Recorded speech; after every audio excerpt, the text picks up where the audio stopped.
This is the grave of David Beatty. Since I get this question a lot, this is the biggest stone I've ever cleaned by myself. It took me right around an hour.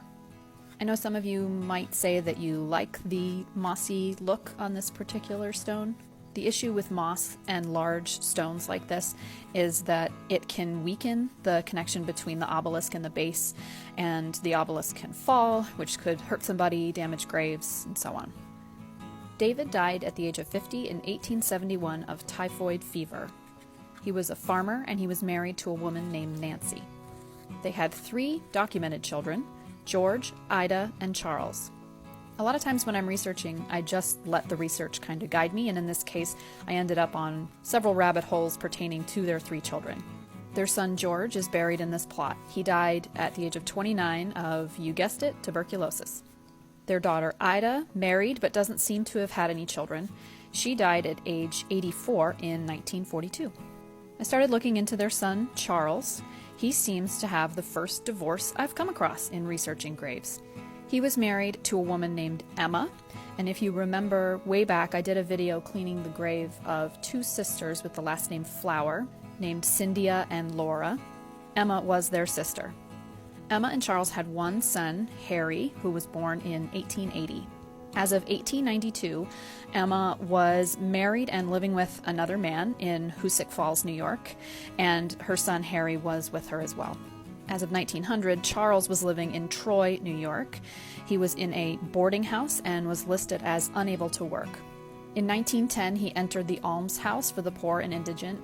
His intake paperwork indicated that he could not work due to complications from varicose veins. Left untreated, varicose veins can be very uncomfortable and painful and can lead to more serious problems or be an indication of a serious circulatory problem. Charles died 3 years later at the age of 57. His cause of death is just listed as a result of a fall, but I couldn't find any more details than that. He's also buried in this plot with his father and his mother. Charles's ex-wife Emma lived until 1920, dying at the age of 68. Their son Harry lived his life in Pittsfield, Massachusetts, and died in 1962 at the age of 81. The stones come a long way in even just a week, and here's a close-up of the detail. Here's a before and after. Pause to view. Recently, I cleaned the grave of Esther Edgerton. Her stone says she is the consort of Jacob Edgerton. Consort was a term for a wife who died before her husband. Esther was born in 1766, and she died August 12, 1792, at the age of 26. Her daughter, who was also named Esther, was born just 11 days before her death, so the older Esther likely died of complications from childbirth. Pregnancy and childbirth have a lot of risks today, but they were extremely risky back in the 18th and 19th centuries and long before. Her only other child was named Reed, after Esther's maiden name. He also died young at age 39, but I couldn't find the cause of his death. Her daughter, Esther, that was born just before her death, went on to have 9 children of her own and lived a long life, dying at the age of 88 in 1881. The older Esther's inscription on her grave is a pretty common sentiment from this time period. It reads, "O let me not forgotten lie, lest you forget that you must die. For death's debt to nature due, which I have paid, and so must you." And here it is after scrubbing and rinsing. It looks really nice, and I'm excited to see how it lightens up.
This is the grave of Silas Reed. Silas died at the age of 11 weeks. His cause of death is listed as lung fever. Now, along with not being a professional genealogist, I'm not a professional historian, so feel free to correct me if I'm wrong on anything I'm about to say, or really anything I say ever. So in the 19th century and before, fever was considered the sickness itself, rather than a symptom or a manifestation of an illness. This is also why, for causes of death, a lot of times the cause of death is listed as a symptom, so what we would know now as a symptom. They didn't really have the diagnostic tools that we have now, or the medicines, so really they just focused on what was going on with the person just before they died. So because of that, the word fever found its way into a lot of disease names in these causes of death. So from my research, lung fever is most likely pneumonia. Pneumonia was a pretty common disease, a pretty common killer in the 19th century and long before. Nowadays, we have a lot more treatments for pneumonia, both viral and bacterial, but back then it was a pretty scary thing for parents of young kids. Silas had an older brother named Freddie. Freddie died almost exactly a year after Silas. He was 8 years old, and he died of typhoid fever, another very common cause of death from times before there were antiseptics and general knowledge of germ theory. These are some of my favorite graves to clean, the graves that are pretty much unreadable. It feels really good to give this person their name back and know that someone is mentioning their name even 150 some odd years after they have died. Silas and his brother are both buried under this really beautiful old tree that easily could have been there when they were buried, but it's not something that I'm really qualified to say. One thing about graves under trees is that they tend to degrade a lot faster because there's a lot more moisture, which promotes moss growth. So Silas and Freddie's graves will probably become grown over more quickly than if they were out in the open.